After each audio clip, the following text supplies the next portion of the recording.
when I'm not exploring a cardboard graveyard in search for the perfect unboxing thumbnail. Wait,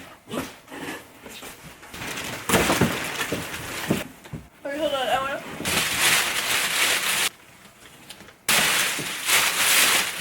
I'm just like the box queen. Okay, so what faces are we doing? I like to answer questions that I get on YouTube, so let's get to it. Please make a video on how to start playing solos for someone who has only strummed chords his whole life. Very common question. How do you kind of break into soloing when maybe you already know a few open chords? I take it that just the fact that you're strumming chords, you probably know like a G major chord and a C major chord, or even like a G to a C add 9. Those are kind of like the starter chords that everybody starts out with.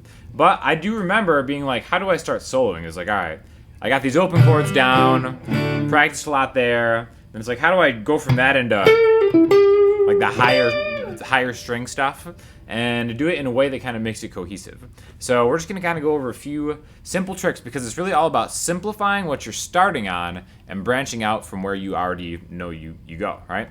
So if we take this G major chord, we're going to play it like a non-lizard person with the ring finger on the 3rd fret of the B string and then middle finger 3 on the low E string, pointer finger 2A, right? Just like that. Rocking out the Fender Ultra Strat today, by the way.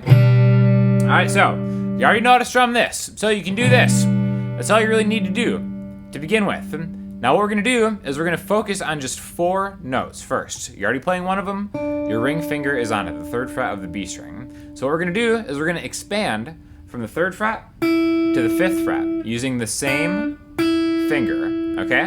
The reason we're starting with the same finger is because we're going to kind of go into a position right here. Some people call this a pentatonic box. We're going to talk about how this relates to the chord in a second, but really I just want you to focus on this. Ring finger, 3rd fret of the B string, to the 5th fret of the B string, to the 3rd fret of the high E string, to the 5th fret of the high E string. So we've got 3, 5, 3, 5, using your pointer finger and your ring finger and your pointer finger and your ring finger, okay? So see this as an extension of that chord. In fact, you can do a lot right there if we just have an open strumming pattern, like if that's like a bar, 1, 2, 3, and 4, and 1, 2, 3, and 4, and, right? It just starts out super simple like that. Maybe like that. You hit the chord, and then you kind of get into this little 4-note thing right here until you don't have to look, and you can kind of get good tone out of each of those. I think one way to incorporate this into maybe your strumming earlier, if you're just doing like a solo thing, is to double stop through it, like I always like talking about in these videos, where maybe instead of playing a single note like that, we go play 2 of them at a time, and that kind of tends to fit better with a strumming style. So it's kind of an extension of your strumming, and that's going to lead us into different chord voicings, which I think is the other most important part of this entire thing. You have this G chord down. I would say let's use the F-shaped chord in a G position, right? So I have my pointer finger, 3rd fret B string, middle finger, 4th fret G string, ring finger, 5th fret D string. I'm not going to go too in-depth into all this. I just kind of want to make a few examples, but I will put on sale the masterclass that I did with my buddy Ian about how to jam with confidence, because it has a bunch of backing tracks, and we kind of walk you through how to use these different shapes and positions over the chords, and the good thing is you have the chords on the screen while it's changing. So that's going to be on super sale for the first 100 people to click the link in the description below. But basically we have this, we're walking it into this 4-note thing, and then we can take this and transition it into a different chord voicing, all right?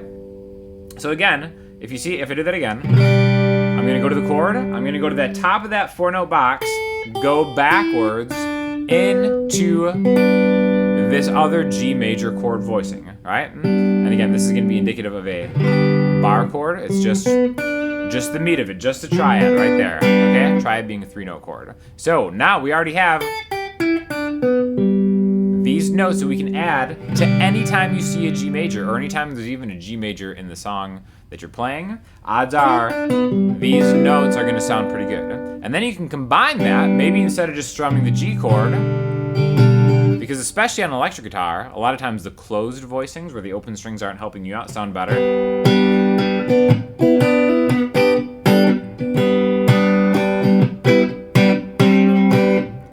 sound good just by adding these 4 notes to that triad.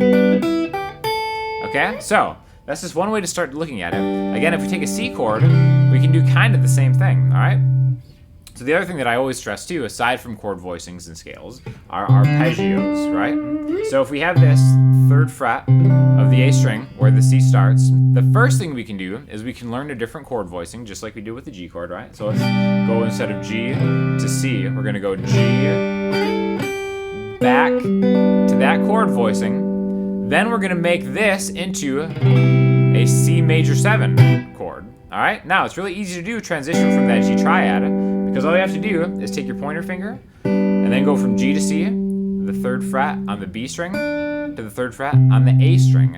And then if I just have 3A, 5D, and 4G, I have really what's a C major 7 chord voicing. I could have my pinky on the B string, 5th fret, for good measure, right? And now we have this G to C major 7, which already in and of itself has a different vibe, but it's also going to be helpful for getting more into a solo position that maybe you can start running arpeggios with. An arpeggio is just when you play one single note at a time through the chord. Instead of going C major or C major 7, we're going to go 3A. I like running it from 3, 5 to 7. So we're going to go 4 frets higher than this. 3 plus 4 is 7. So 3rd fret to the 7th fret to the 5th fret of the D string. These notes right here make up a C major chord. All right? So being able to see this arpeggio off of the root note, which you already know the root note is if you can play a C major chord, just think of it in a different way. Think of it as a way to expand something that might sound a little bit more like a solo. And again, you don't always have to play it in this order, because if you always play it in this order, it'll sound like an arpeggio. But if you start just kind of diagnosing the notes and where they go, then eventually you can use those over your chords, right? So we've got this first arpeggio, which again, we can do this anywhere. Remember, we started with the G. We can do the same thing with the G, C, and then do the octave. So now here's 5G, right, which is the next thing, which is also bad for your health, 5G right here. And then, I really shouldn't say that. But anyways, I don't believe that, by the way. It just, whatever. So 5G is a good thing because it increases our data speeds and it also increases our knowledge of the fretboard. So we've got 5G here is the root note to 7 to 9. There's that 4 fret interval between the root note and its major third. And then we kind of take this 5, 7, 9, 8B all the way to the C on the B string, which is again this C here. Okay, so again, it can be a lot to talk about. That's why I don't want to make this like a 20-minute video, just because it's diagnosing 2 chords, G major to C major. For the G, see these notes that are right here next to it, and then maybe for the C, take a different chord voicing, and then try to run one arpeggio shape into maybe like the higher part of the fretboard. Check it out. I think part of the fun with unboxing is seeing the first reactions to the person opening and playing the guitar for the first time. Yeah, so I have since changed my mind on unboxing videos. At first I was like, I don't know. I thought it felt like, oh, a company sent me something, so now I'm flexing on everybody to open it. But then a lot of people have mentioned, hey, I actually enjoy seeing the process and kind of seeing like the reaction to it. And it just seems like a good thing. So I have since changed my mind on unboxings, so if anybody wants to send me a box, I'll open it to continue my greedy capitalist agenda driven channel. This is awesome. More neo-medieval tracks, please. So if you missed it last week, I posted my first Bardcore attempt. The hourglass unflow. My eyes view the brilliance of the sun. The horse whose heavy hit the path. My lead. Which is basically just taking a pop song and then medievalizing it. Again, as the founder of the Emeryld Ryders neo-Celtic alternative band, I feel like Bardcore is something that I needed to get on early, and hopefully that takes off. So definitely check that out because, again, that was a cool collaboration where my man Pasha always playing on violin, Katie just destroying the vocals in pure medieval damsel fashion, and then my man Colin, who helped me make Ladies from the 80s, just running the production, and I think it turned out pretty good. Great lesson, Sean. It's cool that you sometimes show and play less expensive guitars. It lets people know that they can start playing and not worry about having the best in the beginning. Thank you. So yeah, this was on the video where I used this Donner acoustic guitar to teach the Cat Stevens Yusuf Islam song, Wild World, right? This guitar was sent to me. It's $140, and kind of in the spirit of the comment, I remember when I first started teaching guitar maybe like 10 years ago, a guitar at this price point would kind of be trash, and it would actually do a disservice to a student because something that is incredibly hard to play is also something that is incredibly hard to stick with. But now I think they've actually gotten to the point where you can have a guitar that's actually like an affordable price that isn't difficult to play and actually sounds good, and this one stays in tune really nicely too. So I'll link you to this one because again, $140. Honestly, even just as furniture to make it seem like you play guitar for a guest coming over, it's a good deal. So check one out. I think the loser person is you. Jimmy Page showed us this a long time ago. Go back to your crack pipe, hoser. It's been a while since I've been called a hoser. You know, I never even originally knew what a hoser meant. I always thought that was like one of the least offensive insults you could say. Like a hoser just kind of makes you sound like an idiot. Get with the times and learn some modern salty slang to call people.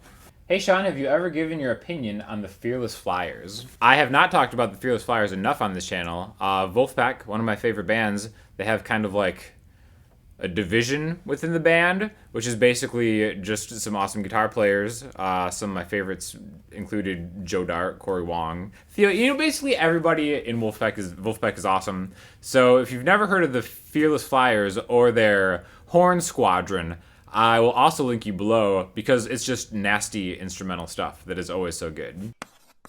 So aside from the Fearless Flyers and my Bardcore side project, listening homework is actually going to be some new stuff by Ray LaMontagne. There's just something about acoustic guitar and Ray LaMontagne's voice that is just the absolute perfect template for just music in general, and I'm always going to be into it, even though I think, like, you know, as everybody likes to say, the earlier stuff was like better. The new album, I had a great time listening to it, so definitely stream it because I think it's just like soothing, soulful mountain music would be how I would describe it. So check that out. Make sure you check out the MasterClass because I don't usually put the jamming one on sale, so this is one of the few times that the one with Ian has been on sale, and people seem to really like that. So let me know what you think. If you have any questions or comments, hit me up in the comment section, Instagram, Twitter, or the website. I'll talk to you all soon. Thanks a lot.